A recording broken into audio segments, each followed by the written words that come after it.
परंपरा है, उसमें होली का कितना महत्व है इसके बारे में उनका मार्गदर्शन मिलेगा। तो आइए वैदेही जी, आपका बहुत-बहुत अभिनंदन, सादर नमस्कार, कोटि सा प्रणाम, अभिनंदन। ओम नमस्ते। नमस्ते। आवाज आ रही है मेरी? अच्छी आवाज आ रही है आपकी जी। बहुत सुंदर आ रही है? आ रही है। ओम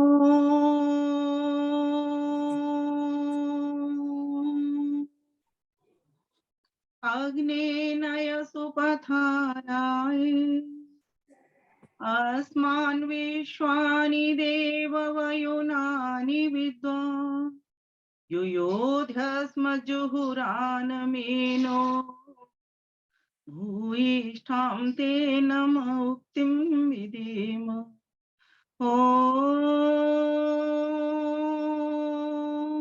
नमस्ते अस्तु आयते नमो अस्तु परायते नमस्ते प्राणतिष्ठत आसीनायोत ते नमः आसीनायोत ते नमः।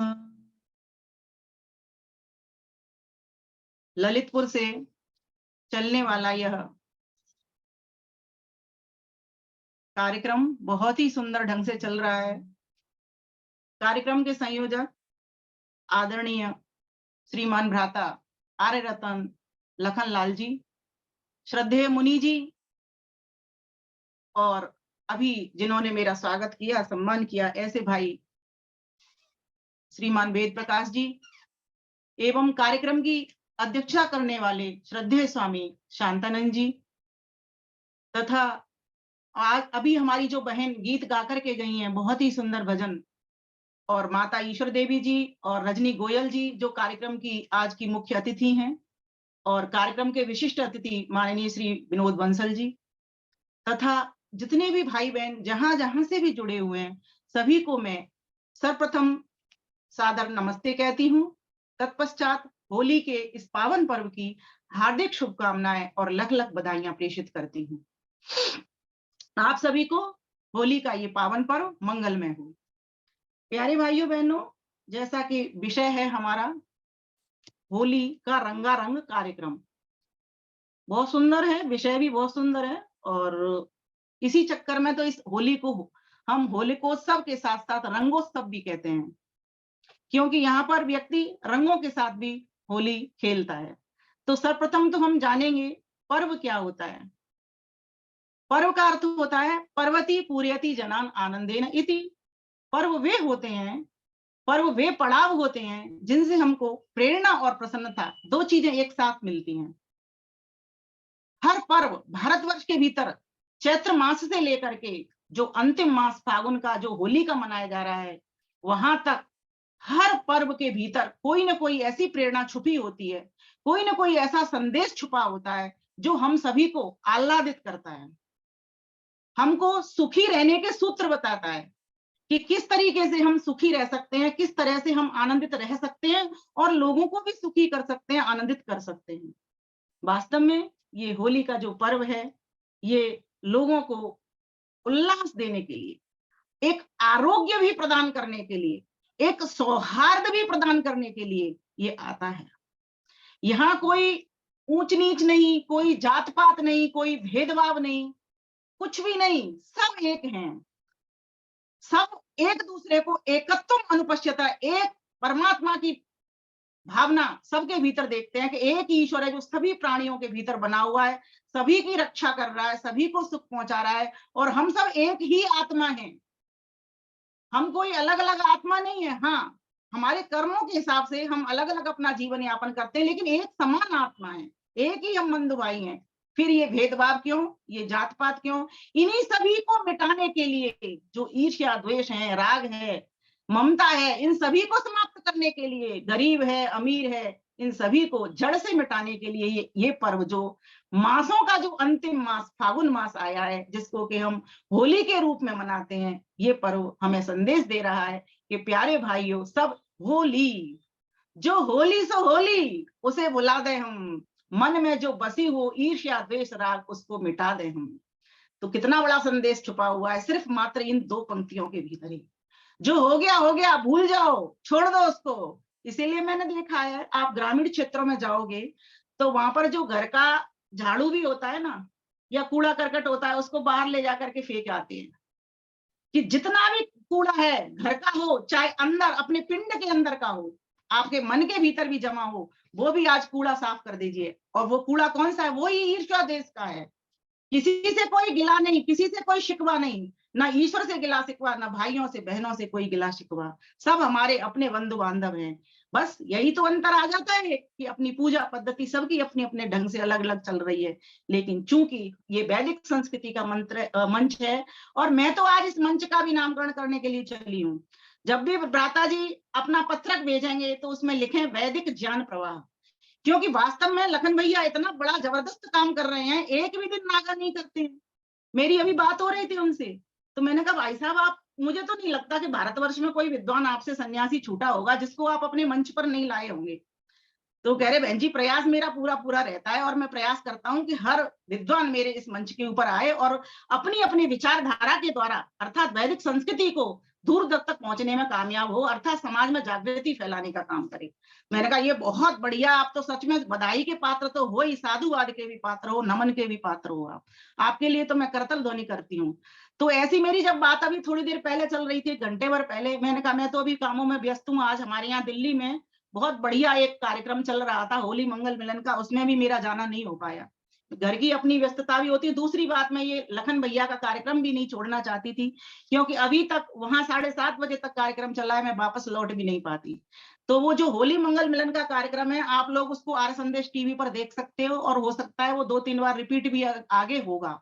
मैंने उसमें से खाना बनाते बनाते कुछ बातें सुनी, और वास्तव में इस बात को लेके कि समाज में उस वक्त कितनी अधिक विषमता थी, कितना ऊंच नीच, और ये सब क्यों हुआ?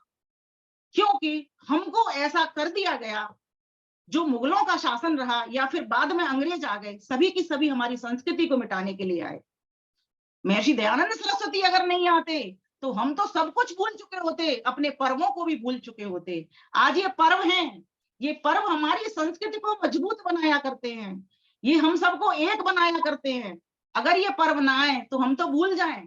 यहाँ क्या करते हैं? एक दूसरे से गले मिलते हैं, हृदय से हृदय मिलाते हैं, नहीं देखते उस वक्त की धनी है कौन, कौन निर्धन है, कौन छोटा है, कौन ऊंचा है, कौन नीचा है, कौन किस जाति का है। जैसे आर्य समाज के प्लेटफॉर्म पर पंडित का पता नहीं किस जाति का है। कितना बढ़िया महर्षि दयानंद सरस्वती की सोच रही होगी, सोचिए। ये हमारी संस्कृति, वैदिक संस्कृति जो गुरुकुलों में भी चल रही है, इस प्रकार की संस्कृति हमारे आर्य समाजों में इस चीज की व्यवस्था है। तो मैं तो नमन करना चाहूंगी महर्षि देव दयानंद सरस्वती को, जिन्होंने आर्यवर्त पद्धति बना करके हमारे समक्ष प्रस्तुत कर दी कि असली वैदिक होली किस तरह से मनाएं। तो आज मैं थोड़ा सा इसके ऊपर भी प्रकाश डालना चाहूंगी। अपने बहुत तेजी के साथ, तीव्र गति के साथ मैं अपनी बात रखने का प्रयास कर रही हूँ। उन्होंने इसको होली को नाम दिया, जो वैदिक पर्वों में जो मंत्र आते हैं, 31 विशेष आहुतियां, होली हो या दिवाली हो, नव सस्येष्टि के नाम से आती हैं वो। नव माने नया, सस्य माने फसल, इष्टि माने यज्ञ, नई फसल से यज्ञ। और प्रत्येक 2 मास के बाद परिवर्तन ऋतुओं में हम देख ही रहे हैं। अगर 6 भागों में उसका डिवीजन करते हैं 12 मास का, तो अगर हम अपनी काल गणना के हिसाब से चलते हैं तो।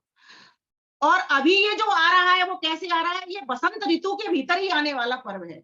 जैसे हमने बसंत पंचमी बनाई, और अब हम क्या मना रहे हैं? अब हम होली मना रहे हैं।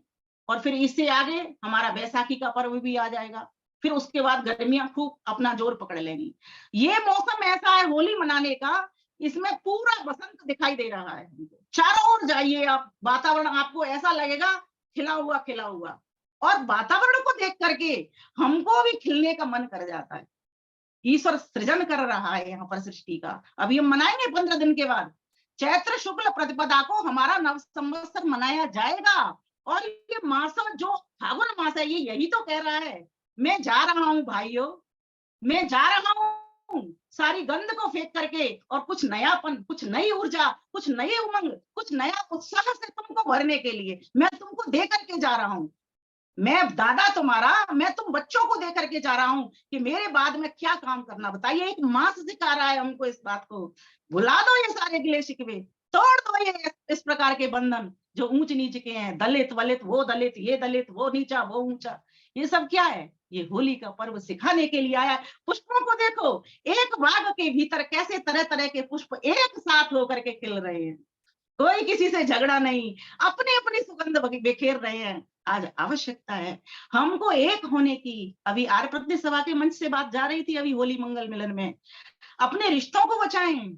बहुत अच्छी बात लगी मुझे, मैंने वहां से पकड़ी, क्योंकि आज मुझे अपना चिंतन अलग से करने का मौका ही नहीं मिला। मैं उसी चिंतन के द्वारा अपना चिंतन आपको अभी अभी प्रेजेंट में ही आपको दे रही हूँ। अपने रिश्तों को बचाइए। ये होली, होली हो जाओ, किसके हो जाओ? अपने रिश्तेदारों के हो जाओ। देखो आपका रिश्तेदार कैसे रह रहा है। आज रिश्ते नहीं बचे, अपने बच्चों को बचाओ।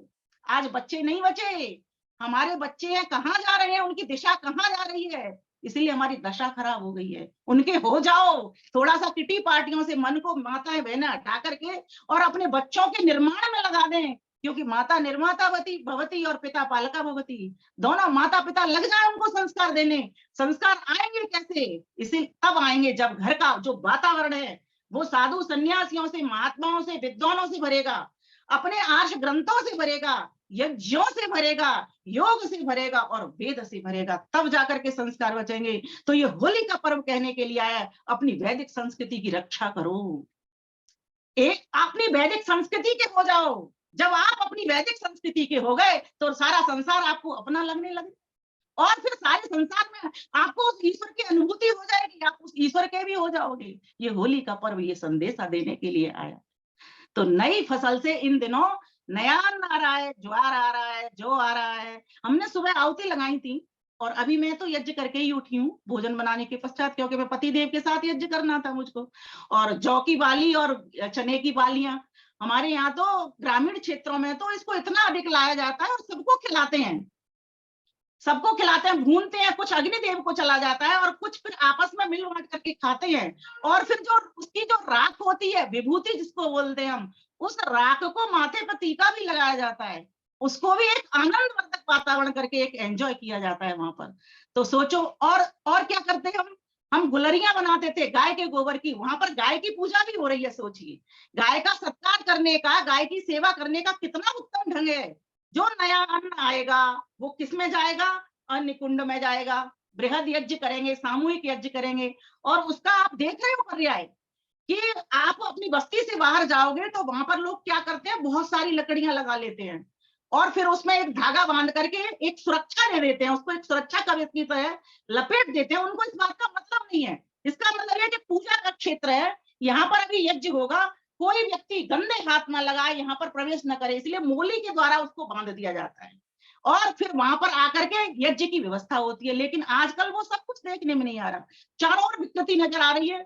बस जाते हैं, हल्दी लगाई, छुट्टी, कोई कहानी मानी पढ़ ली और काम खत्म हो गया, पीछे लास्ट में जाकर के उसमें अग्नि। लेकिन हमको क्या करना, हमको घर से सामग्री ले जानी, पूजा का ढंग बदले हम अपना।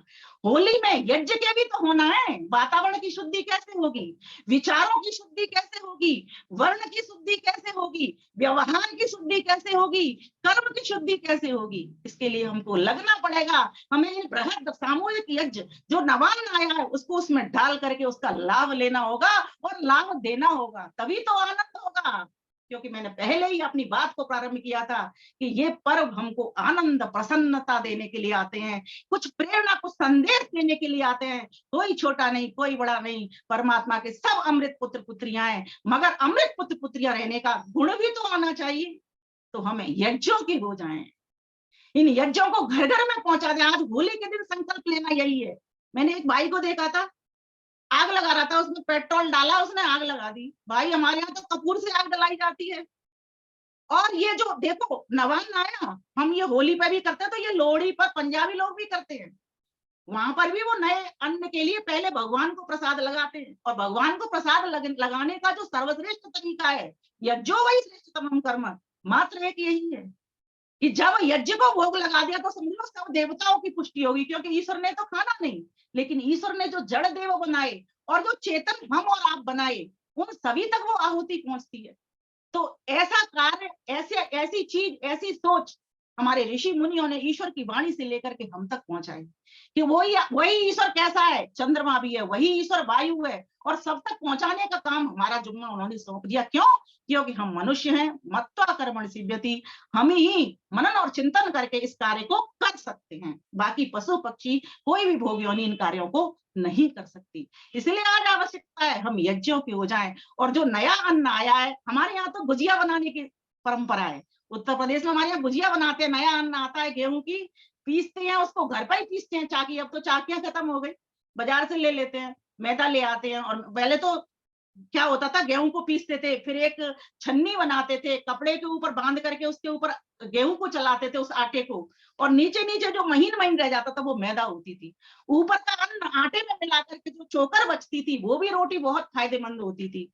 इसमें बहुत बड़ा स्वास्थ्य विज्ञान भी छुपा हुआ है। इसके वैज्ञानिक जहां कारण है, वहीं वहीं यहाँ पर संस्कृति का भी बहुत बड़ा सुरक्षा कवच ये हमें होली का पर्व संदेश देता है। इसलिए भाइयों बहनों, इन चीजों को समझें। गुजिया बनाते थे, फिर उनकी गुजिया को खुद खाते थे और 3 भाग निकाला करते थे, और कहा करते थे ये तो बड़े बूढ़ों के लिए, घर के जो दादा दादी सास ससुर या जो भी होते उनके लिए, एक हिस्सा ईश्वर के लिए। अब ईश्वर ने तो खाना नहीं है, तो क्या करते थे, जो लोग आते थे, जो अतिथि आते थे, उनको खिलाया करते थे। और एक भाग किसके लिए, तो एक भाग उन लोगों के लिए जिनको कि तुम लोग निर्धन कहते हो, जिनको कि तुम लोग नीचे कहते हो, लेकिन वो सेवक वर्ग होता है, जो वो भृत्य वर्ग होता है, उनको आप खिलाने का भी यहाँ पर 3 हिस्से करके। हमारी संस्कृति तो है ही देव पूजा, संगतिकरण और दान की। सभी पर्वों के साथ में यही 3 चीजें जुड़ी हुई हैं कि देवताओं का पूजन करो, देवताओं के हो जाओ। तो देवताओं के होने का एकमात्र ढंग यही यज्ञ है, जो अग्निहोत्र यज्ञ है। इसीलिए इस अग्निहोत्र यज्ञ में जो भी नया सामान आपके घर के भीतर बना है, उस नए सामान से यज्ञ में देवों को आहुति लगा करके फिर स्वयं ग्रहण करना, और उससे पहले अपने घर के जो बुजुर्ग लोग हैं उनको ग्रहण कराना, जो आपके महात्मा जन हैं उनको ग्रहण कराना, तब जाकर के यज्ञ शेष को खाना। बताइए कितनी सुंदर हमारे यहाँ की परंपरा थी। ये सारी परंपराएं आज कहीं ना कहीं नदारद नजर आ रही है। होली के रंग हमारी चिकित्सा करते थे। इन दिनों आप जाइए पार्कों में, टेसू के, पलाश के, स्वयं ईश्वर गिरा रहा है, प्रकृति अपने आप बरसा रही है। लगता है जैसे आंगन में किसी ने अपना बिस्तर बिछा दिया हो भगवा कलर का। कल हम जा रहे थे, घूम रहे थे, वॉक कर रहे थे, ऐसे लग रहा था, बेटी से मैं कह रही थी, लग रहा है भगवान ने तो ये अपनी भगवा चादर बिछा रखी है। वास्तव में वो क्या करते हैं, इन दिनों बहुत संक्रामक रोग फैलते हैं। क्यों? व्यक्ति सर्दी से गर्मी की ओर जा रहा है। जब सर्दी से गर्मी की ओर जा रहा है, जब कहीं कभी परिवर्तन मौसम में, ऋतुओं में होता है, तो वहां संक्रामक रोग होने के बहुत ज्यादा अवसर होते हैं। तो इन दिनों चेचक है, हैजा है, इस तरीके के रोग भी होते हैं। तो ये जो रंग हैं, जो फूलों के रंग हैं, ये हमारी चिकित्सा के काम आते हैं। टेसू के फूल हो गए, पलाश के फूल हो गए, ढाक के फूल हो गए, इनका वर्णन हमको सबको चिकित्सा औषधि में मिलता है, चिकित्सा विज्ञान में मिलता है। और ये सारे विज्ञान, सारी विद्याएं, जितनी भी सत्य विद्याएं, वे सब वेद से निकली हैं, और वेद ईश्वर की वाणी है। इसीलिए इन पर्वों पर सर्वप्रथम हम ईश्वर को याद करते हैं। तो ईश्वर को याद करने का सबसे बढ़िया जो ढंग होगा वो यही होगा कि हम बृहद यज्ञ करें, जो नवान्न आया है उसके भीतर डालें, उससे देवों की पुष्टि करें, चेतन देवों की और जड़ देवों की, और स्वयं अकेले ना खाएं, केवला वो भवत केवलादि, इसको वितरण करके खाएं। क्योंकि मनुष्य है जो वितरण कर सकता है, उसके पास मन है, बुद्धि है, कि मैं अकेला ही नहीं खाऊंगा। क्योंकि मैं, जब मेरा निर्माण किससे हुआ, सिर्फ मेरे अपने आप से नहीं हुआ, मेरे माता पिता का भी हक है, मेरे समाज के लोगों का भी हक है, मैं अपने पड़ोसियों की गोद में भी खेला हुआ हूँ, जो मैं अन्न ग्रहण कर रहा हूँ उसमें किसान का भी हक लगा हुआ है, और जिस चक्की के ऊपर आटा पिस करके जा रहा है, उन चक्की वालों का भी इसमें वो लगा हुआ है, भाग लगा हुआ है। इसलिए मैं अकेला नहीं हूँ, मैं सामाजिक प्राणी हूँ, मैंने समाज से लिया है, तो मेरा कर्तव्य बनता है कि मैं भी समाज को कुछ देता हुआ चलूं। और संगतिकरण तो जबरदस्त है, वाह वाह वाह। हर एक को गले मिलाना, हर एक को हृदय से मिलाना, हर एक को नई ऊर्जा से भर देना, हर एक को नए उमंग उत्साह से भर देना, हर एक को एक सोच विकसित करवा के आगे बढ़ा देना कि भाई तू मेरा, मैं तेरा, और इसी भावना को तू आगे आगे बांट। जैसे हारमोनियम के तार होते हैं ना, स्वर होते हैं, अगर आप एक स्वर बजाना, स क्या मतलब है, कोई मतलब नहीं, 2 बजा देना तो भी कोई मतलब नहीं। जैसे ही सा रे ग म 4 स्वर बजेंगे, वैसे ही वैसे आपका संगीत निकल आएगा और वो गीत बन जाएगा। प्यारे भाइयों बहनों माताओं, आज हमें आवश्यकता है एक होने की, अपने रिश्तों को बचाने की, अपने बच्चों को बचाने की, अपने युवाओं को बचाने की और अपनी कोख को भी बचाने की। आज स्कीम भी चल रही है इस तरह की। क्या चाइल्ड फ्री, ये क्या है? ऐसी एजेंसियां आ रही हैं, हमको नपुंसक बना देंगी बिल्कुल पूरी तरीके से। इसीलिए हमारे तो वेदों ने विधान किया 10 बच्चे होने चाहिए, लेकिन कोई बात नहीं, 10 नहीं तो कम से कम 2 को तो बना लो। और हम 2 हमारा 1, ये क्या? और अब तो 1 भी नहीं, तब तो कैसे चलेगा? किसके साथ आप होली खेलोगे? आपको बड़ी मजेदार घटना बताती हूँ। जब होली के दिन थे, मैं छोटी सी थी, फ्रॉक पहने हुए थी, तो लोग होली खेल रहे थे, माताएं बहनें सब होली खेला करती थी, बड़ा आनंद आता था होली को देखने में भी बहुत। और फाग गाती थी, वो गीत गाती थी, तो और भी अधिक आनंद आता था, नाचती थी भी, वो एकदम थिरकती थी, आनंद आता था। लेकिन सब आपस में रंग लगाती थी, लेकिन मुझे किसी ने रंग नहीं लगाया। तो मैंने क्या किया, मुझे से कोई होली नहीं खेल रहा, खुद ही रंग घोला भैया वेद प्रकाश जी, और खुद ही अपने मुंह पर पूरे पे पोत डाला। मतलब देखिए आप, और 1 महीने पहले से माँ से ये पूछना प्रारंभ कर देते, मम्मी होली कब आएगी, माता जी होली कब आएगी, हम खेलेंगे हम खेलेंगे। हालांकि तब भी रूप बहुत खराब था, कीचड़ से खेलते थे, धक्का मुक्की करते थे, पानी की बाल्टियां भरते थे, भाभियों से जो सालियां होती थी उनसे मजाक किया करते थे, और मजाक मजाक में तो कई बार ऐसा करते थे रिश्ते बिखर जाते थे, यहाँ तक लोग पहुंच जाते थे, गोबर फेंकते थे, ठप्पे मारते थे, ठप्पों पे गंदी गंदी गालियां लिख करके फेंका करते थे। आज कहीं ना कहीं मुझे ऐसा लग रहा है, जैसे जैसे शिक्षा बढ़ी, विद्या भी बढ़ी, आर्य समाज ने भी बहुत बड़ा काम किया, सोशल मीडिया के थ्रू, फेसबुक हो, ट्विटर हो, या फिर अपना ये हो, क्या कहते हैं, व्हाट्सएप हो, है ना, और यूट्यूब हो, इसके माध्यम से काफी वैदिक संस्कृति की सोच लोगों को पहुंच रही है, और जो शिक्षित वर्ग है वो बहुत जल्दी इसको एब्जॉर्व कर रहा है, बहुत जल्दी उसको ग्रहण कर रहा है। तो आज आवश्यकता है उन पद्धतियों को छोड़ें, और जो हमारे समाज में हमको जबरदस्ती पिला दी गई, ऐसी भावनाओं को भी खत्म करें, और जो हमारी वैदिक संस्कृति की रक्षा के लिए जो उपाय हो सकते हैं, उन उपायों को हम सभी भाई बहनों को एक होकर के, बिना मान अपमान की चिंता करें कि कोई मुझे फूल भेंट करेगा तभी मैं उसका होऊंगा, नहीं। कोई अपमान भी कह दे, कोई कमी भी निकाल दे, कोई आलोचना भी कर दे ना, जो आलोचना करे समझ लेना आपका वही अगला मित्र होने वाला है। इसलिए इस बात को भी आज समझ करके जाएंगे। ये फागुन का अंतिम मास यही कहने के लिए आया है, मैं जा रहा हूं, लेकिन तुम्हें दे करके जा रहा हूं एक नई ऊर्जा, एक नया संकल्प दिला करके जा रहा हूं, प्रेम दिला करके जा रहा हूं। सबके साथ प्रेम भाव से हमको रहना चाहिए। तो ये होली क्या है? ये होली है, होलक शब्द से ये होली बनी, होलक। इसमें क्या मतलब निकला? तो कल्प द्रुम कोश है, उसमें बताया गया है त्रिणाग्नि भ्रष्ट आर्ध पक्व शमी धान्यम होलक। भाषा प्रकाश ने भी लिखा है इसको, होलक अल्पानिलो मेद कफ दोष श्रमापह। इसका अर्थ क्या होता है?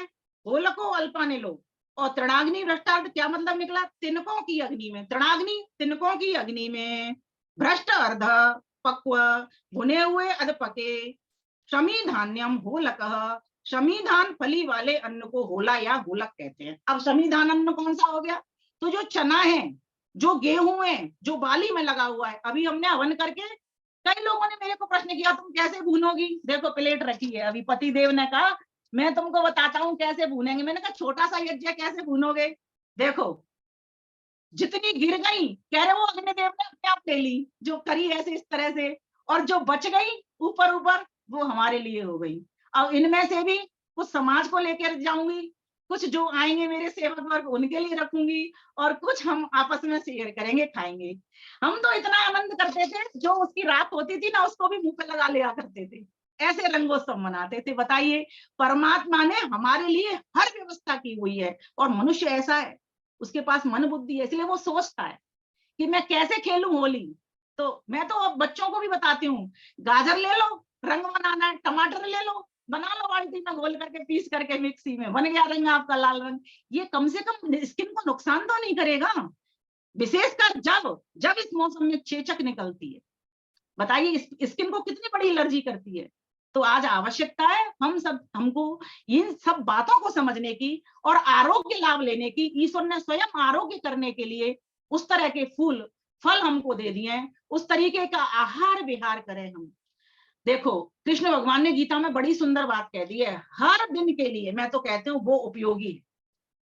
युक्ताहार विहारस्य युक्तचेष्टस्य कर्मसु युक्तस्वप्नावबोधोऽस्य योगो भवति दुःखः, योगो भवति दुःखः।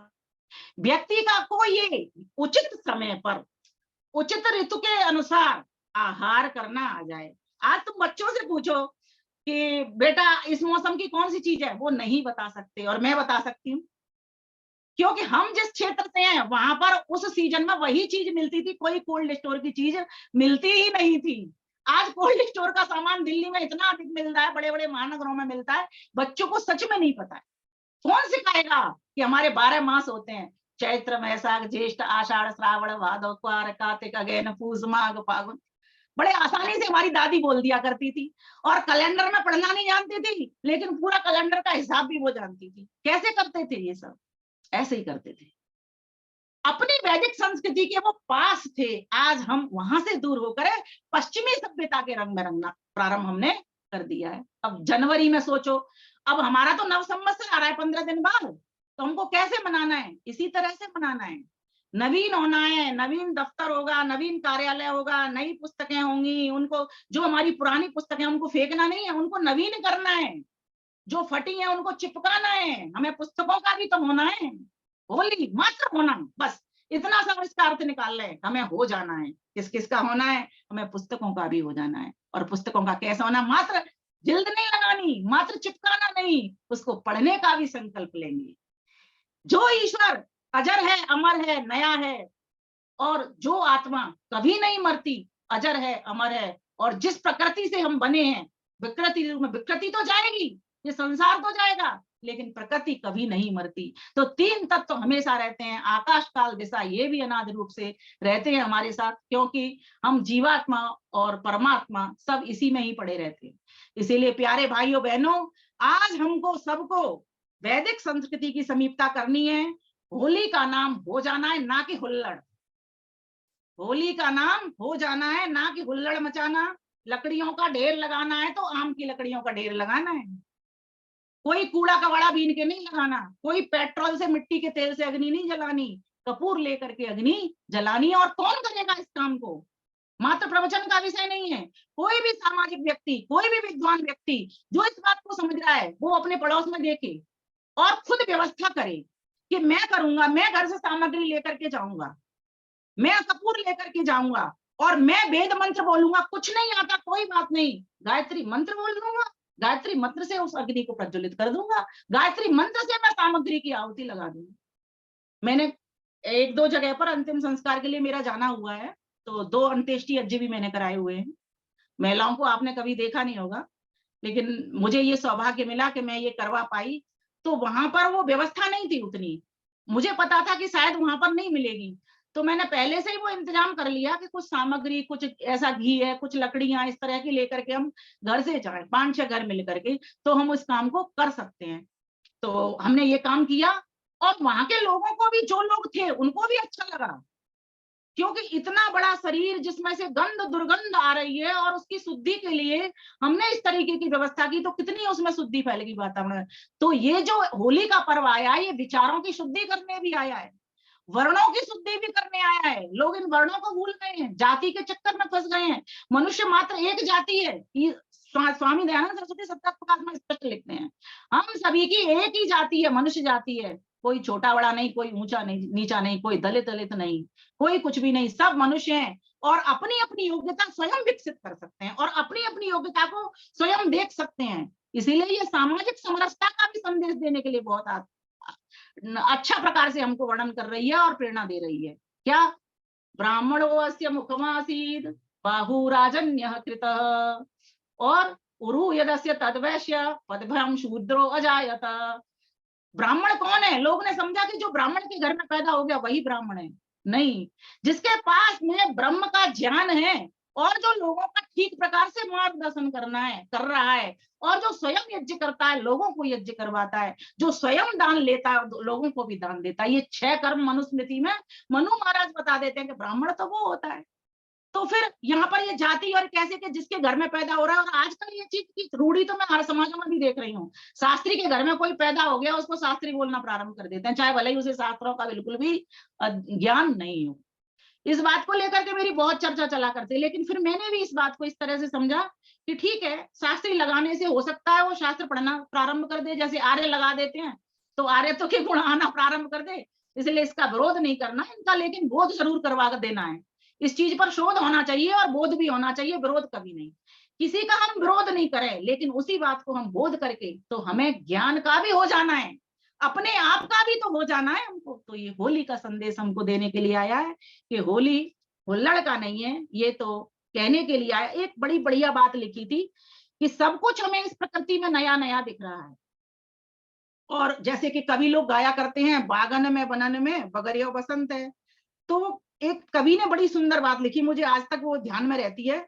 नव गति नव लय ताल छंद नव, नवल कंठ नव जलज मंद्र रव, नव नव के नव बिहग वृंद को, नव पर नव स्वर दे, नव पर नव स्वर दे, वीणा वादिनी वरदे।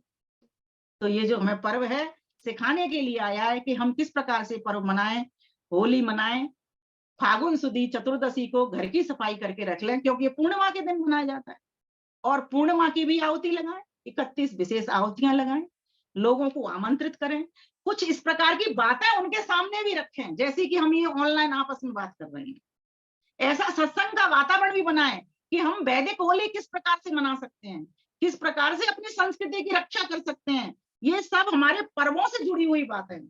गीत, प्रवचन, काव्य, गोष्ठी, थोड़ा सा आनंद, मतलब जैसे एक व्यक्ति के भीतर एक आनंद आ जाए, इस तरीके का वातावरण हमको मनाना चाहिए। थोड़ा बहुत उसमें रस भी डाला जा सकता है। काव्य क्या है, कवि क्या बोलते हैं, काव्य बोलते हैं, उसमें रस आता है। तो हमें इस प्रकार का आयोजन करना चाहिए। और जो इसका जो पौराणिक स्वरूप है, आप कुछ भी नाम ले लीजिए, क्योंकि पुराणों के आधार पर है।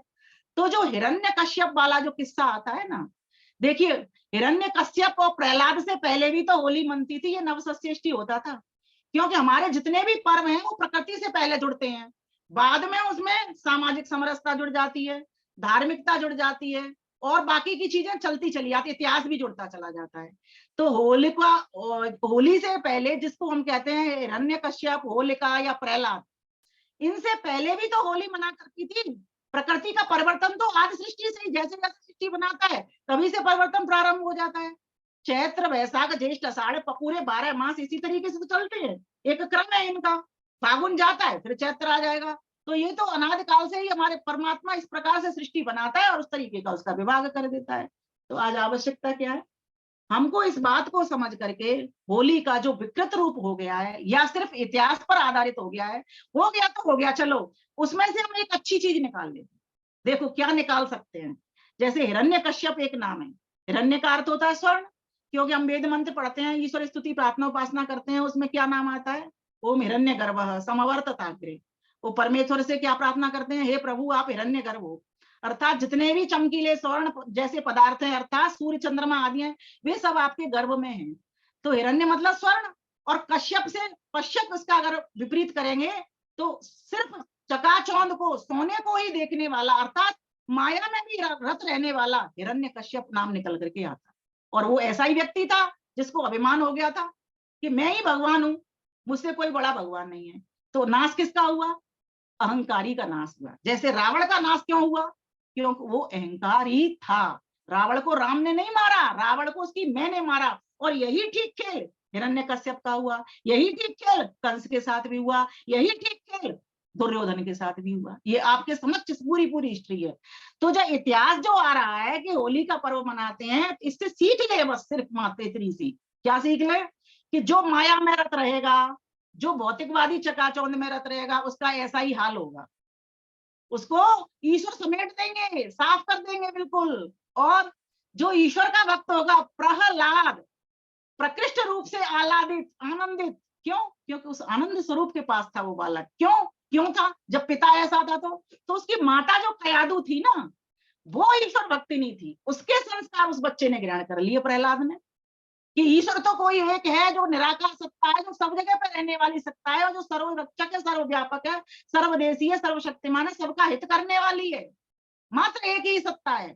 तो उसने अपनी माता से ये चीज ले ली। तो पिताजी को कहता था जब बड़ा हुआ, तो पिताजी ये आप क्या कहते हो कि मैं भगवान हूँ, आप भगवान नहीं हो, भगवान तो एक ही है, ईश्वर तो एक ही होता है। तो पिताजी उसको नहीं सुनते थे, तो उसको मरवाने के उन्होंने जितने प्रयत्न हो सकते थे वो सारे के सारे कर दिए। माताजी तो दूर चली गई, कितनी भी उसने कोशिश कर ली, अपनी बहन को भी समझा दिया। और जो कहते हैं ना, जो अहंकारी व्यक्ति होता है ना, उसके साथ साथ में ये राग द्वेष ईर्ष्या जैसी सौतें और चली जाती हैं डायने। तो उसकी जो बहन थी वो होलिका थी। अब इस शरीर में भी अगर हम उपमा का स्पष्टीकरण तो क्या है, ये जो शरीर है ये होलिका, ये जल जाने वाला है, ये अमर नहीं है, अजर नहीं है। और सम्मानित इसमें जो आत्मा है वो क्या है, वो प्रहलाद है, आत्मा को ही आनंद होने वाला है। प्यारे भैया 5 मिनट और दीजिए, बस खत्म करूंगी अपनी बात को, पूरा स्वागत। कर दूं मैं इसको, स्पष्टीकरण को। जी, तो जो होलिका है उसको सिखा दिया कि तूने क्या करना, अग्नि में बैठ जा, इसको जला दे। लेकिन होना क्या है, आत्मा तो मरती नहीं है, आत्मा ने तो मरना नहीं है, वो तो अजर अमर है। गीता ने भी कह दिया, नैनम छिन्नन्ति शस्त्राणि नैनम दहति पावक न चैनम क्लेदन्त्यापो न शोषयति मारुतः। अब इसका मैं व्याख्या इसलिए नहीं कर रही, समय आपका पूरा हो चुका है। लेकिन अब मैं एक बात बताना चाहती हूँ कि जो व्यक्ति माया में रत रहता है ना, सिर्फ धन ही, हम भगवान से क्या प्रार्थना करते हैं, भयम श्याम पतयो रहीणाम, लेकिन कौन सा धन मांगते हैं, ऐसा धन मांगते हैं जिससे कि हमारे परिवार की रक्षा हो, समाज की रक्षा हो, हमारे पुत्र पुत्रियां यशस्वी बने, वीर बने, इस प्रकार के वातावरण का निर्माण करना है। तो कहने का भाव यह है कि हम सभी को इस बात से सीख भी लेनी चाहिए, इन कथाओं से भी, जो ऐतिहासिक कथाएं जुड़ गई हैं इन पर्वों के साथ साथ, कि हम सभी को सिर्फ धन में ही नहीं लगे रहना है, कुछ धर्म में भी लगना। धर्म युक्त धन हो, तो जब व्यक्ति धर्म युक्त धन कमाएगा और धर्म में ही उस धन को लगा देगा, तो बताइए वो मोक्ष की ओर अग्रसर होगा कि नहीं होगा। तो पुरुषार्थ चतुष्टय भी सिखाने के लिए ये होली का पर्व हमें आता है, सामाजिक समरसता का संदेश भी देने आता है, प्राकृतिक वातावरण को भी समझाने के लिए आता है कि इस प्रकृति का लाभ लो, इस प्रकृति का संरक्षण संवर्धन करके इसको लाभ पहुंचाओ। तो इस प्रकार से इसके वैज्ञानिक भी कारण है, क्योंकि यज्ञ जो है वो एक चिकित्सा का माध्यम है। मैं तो यज्ञ को ऋषि भी कहती हूँ, यज्ञ को एक डॉक्टर भी कहती हूँ, एक वैद्य भी कहती हूँ। वास्तव में इस यज्ञ को कोई सीख लेगा तो अपने वर्णों को सुरक्षित कर लेगा, अपने विचारों को सुरक्षित कर लेगा, अपने व्यवहार को सुरक्षित कर लेगा, अपने समस्त कर्मों को सुरक्षित कर लेगा। तो आइए आज इस होली के पावन पर्व पर हम सभी छोड़ दें गिले शिकवे, अपनी 2 पंक्तियों के साथ, बस फिर आगे समय नहीं लूंगी, 8:39 हो गए हैं। प्यारे आर्यो भूल न जाना, मधुर मिलन ये होली का, क्लैपिंग। प्यारे आर्यो भूल न जाना, मधुर मिलन ये होली का, एक रहे हैं एक रहेंगे, प्रभु प्रेम भरी बोली का, एक रहे हैं एक रहेंगे, प्रभु प्रेम भरी बोली का, ये दिन फिर से याद दिलाता शहीद भक्त की टोली का, प्यारे आर्यो भूल न जाना, मधुर मिलन ये होली का, अटूट अटल हम रहे प्रेम से, दिन बतलाता होली का, पूर्वजों की याद दिलाता पूर्व पर्व ये होली का, पूर्वजों ने पर्व चला के अर्थ सुझाया होली का, प्यारे आर्यो भूल न जाना, मधुर मिलन ये होली का, मत को तन को एक बनाकर रंग चढ़ा लो होली का, आपस के सब भेद मिटाकर रंग लगा लो होली का, आज शहर की शान निराली, ललितपुर की ये शान निराली, आए मजा ठिठोली का, प्यारे आर्यो भूल न न जाना, मधुर मिलन ये होली का। हमारी भाभी जी को सामने लाइए। आज गले से गले लगाओ, तिलक लगाओ होली का, जुदा जुदा क्यों खड़े हुए हो, मधुर मिलन करो होली का, अलग अलग क्यों खड़े हुए हो, मधुर मिलन करो होली का। ऊंच नीच के भेद मिटाओ, संगठन बनाओ टोली का, प्यारे यारों भूल न जाना, मधुर मिलन ये होली का।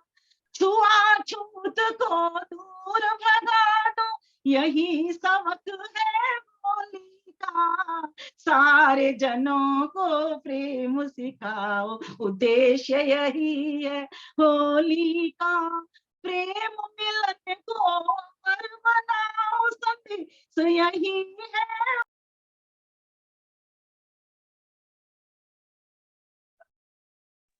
मधुर मिलन ये होली का, वातावरण मनोहर हो फिर, प्रेम पगीस होली का, मानव को संदेश प्रेम का देता आया होली का, तुम भी मधुर बनो हे भाइयों, मधुर मिलन ये होली का, एक रहे हैं एक रहेंगे, पर्व प्रेम भरी बोली का, किणवंतो विषमार्य पर्व संगठित टोली का, प्यारे यारो भूल न जाना, मधुर मिलन ये होली का, प्यारे यारो भूल न जाना, मधुर मिलन ये होली का, एक रहे एक रहे, संगठन बनाओ टोली का। आप सभी को बहुत बहुत शुभकामनाएं, बहुत बहुत बधाइयां। भाभी जी हमारी नजर आ गई। धन्यवाद, नमस्ते। आ गई हैं आपकी भाभी जी, आ चुकी है, उन्होंने रंग लगा दिया है आपके कहने से। हाँ, हमारे भी लगा दिया तिलक, हमने भी लगा दिया उनको। चलिए धन्यवाद, और हम भी लगा दे रहे हैं। आइए लीजिए, ये हमारी तरफ से लगा दीजिए जरा। लगा दिया लगा दिया लगा दिया। चलिए, और मैं निवेदन करूंगा सम्मानित विनोद बंसल जी से कि आप आए। बहु प्रतिभा की धनी हमारी बहन विमलेश बंसल जी, और मैं कई बार इनसे कहता हूं कि आप ये देखिए कितना स्वाध्याय बहन जी का है, और जब हमारे मेहरौनी में आगमन हुआ तो मैं तो निवेदन करूंगा अपने भाई साहब से कि जब भी कभी जाओ तो आप अकेले जाया करें, भाभी जी बहन जी को साथ में ले जाने से आपकी प्रतिभा कम हो जाती है। नहीं नहीं नहीं नहीं, सारे लोग ये कह रहे थे कि भैया बहन जी बहुत अच्छा बोली, बहन जी बहुत अच्छा बोली, तो हमने कहा कि हमारे भैया कमजोर पड़ रहे हैं, तो हम भैया